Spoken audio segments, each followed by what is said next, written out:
You've spoken about China, you've spoken about environmental reforms. Paul from Queensland, just take a broader view here. Paul wants to know, where is the demand coming from in the future? So perhaps just talk through some of the big trends. You've spoken about China, but what else is happening out there? So when we think about the strategy for the organisation, I think for any company really, you really got to think about, try and get in a positive way of the big trends, big secular trends that are happening in the world. And so those are relatively straightforward. We know what those are. There's going to be more people in this world.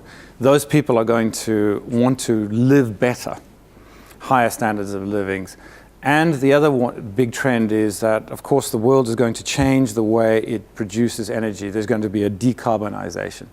So if you think about our strategy, we try and put ourselves in line with those secular trends. So if you think about more people, two ways that we are going to play that. One is that there's going to be more energy consumed, no doubt about that.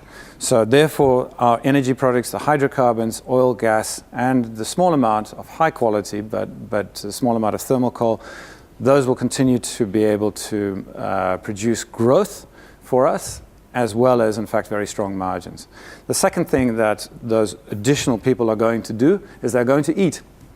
And there's going to be the same amount of arable land, maybe even less because of climate change. And so, in fact, the land that produces the food to feed this increasing global population needs to be more productive. That means it needs more fertilizer, and therefore that's why we're interested in potash. So the other part of that, as I say, more people, but they want to live better, so there is going to be increased investment, ongoing investment in more infrastructure, more roads, more bridges. There will be more people want to drive cars, they want to have washing machines, and so steel will continue to be in strong demand. And again, we've got that well covered with our met coal and our iron ore. The third big secular trend, I think, is decarbonization. Look, the best way to play that is copper. If you're going to move, copper is there to move energy, and it does it in a very efficient way. And so as the world goes to, say, electric vehicles, say, two things will happen there. One is that you need 4 times as much copper in an electric vehicle as you do in a conventional car. So we're extremely well placed in that. The other thing that's going to happen is going to be more batteries. And those batteries are increasingly, the technology is changing in that, and we're going to be mostly it's going to be nickel in those.